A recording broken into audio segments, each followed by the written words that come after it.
Now, people who live on or near the United States border with Mexico are frightened. They all have stories to tell that explain their fear.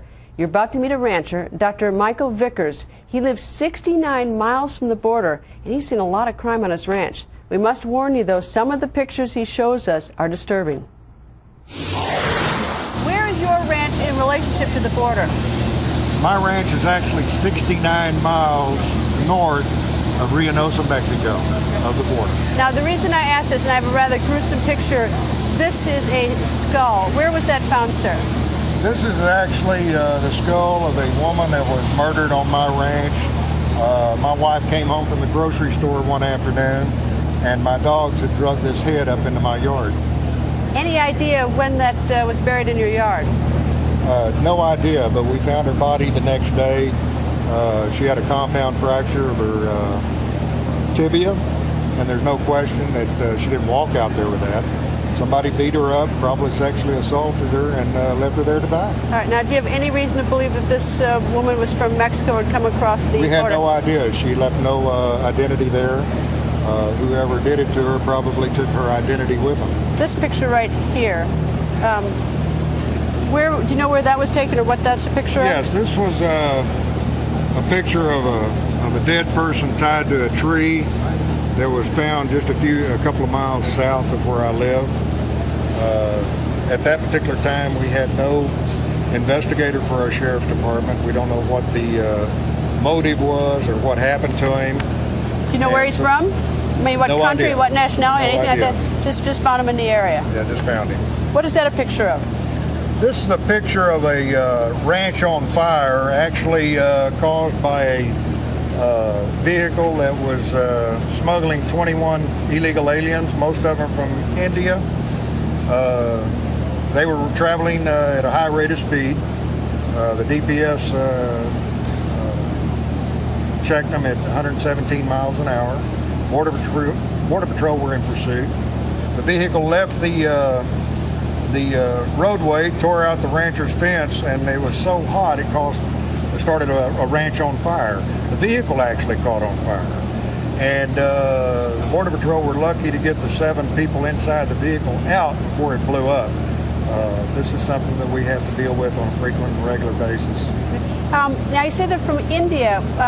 The people that you see coming across the border illegally here on your ranch and other ranches, what countries are they from? What have you seen? We see people from all over the world, Greta. Give me an example. Give me some examples. Or tell me. Okay. We have Chinese. Over the past 2 years, one of the leading OTM groups.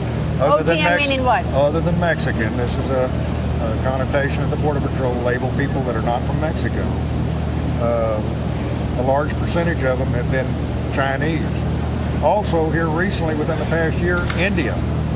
India has become a big country that is represented by a lot of these people that are coming in here illegally.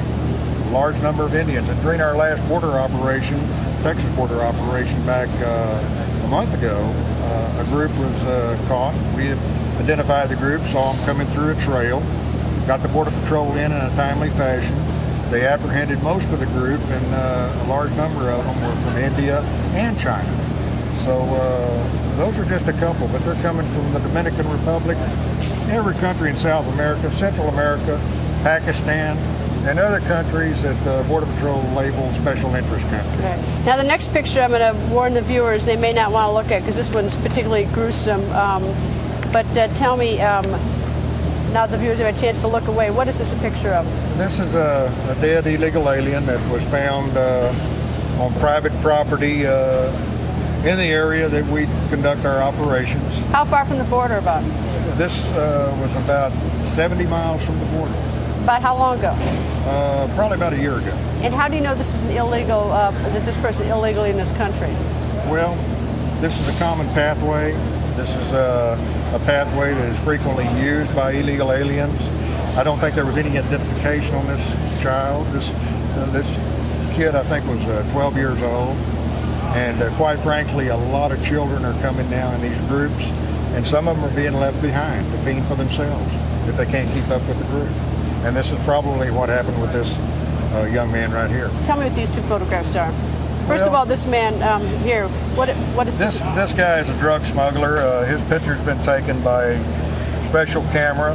How do you know he's a drug smuggler? We suspect it. Okay. The type of backpack that he has, the fact that it's filled the way it is, and the fact that we've seen him 8 different times on 4 different cameras since June of last year, we're pretty sure that he's a drug smuggler. Why does his photo look sort of peculiar? It almost looks like he's in snow.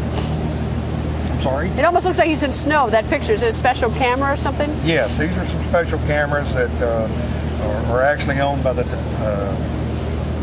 Texas Rangers, and we have them positioned on certain trails that are frequented by human smugglers and drug smugglers. And we have another picture here of the same trail with a large group of illegal aliens that are being trafficked in here.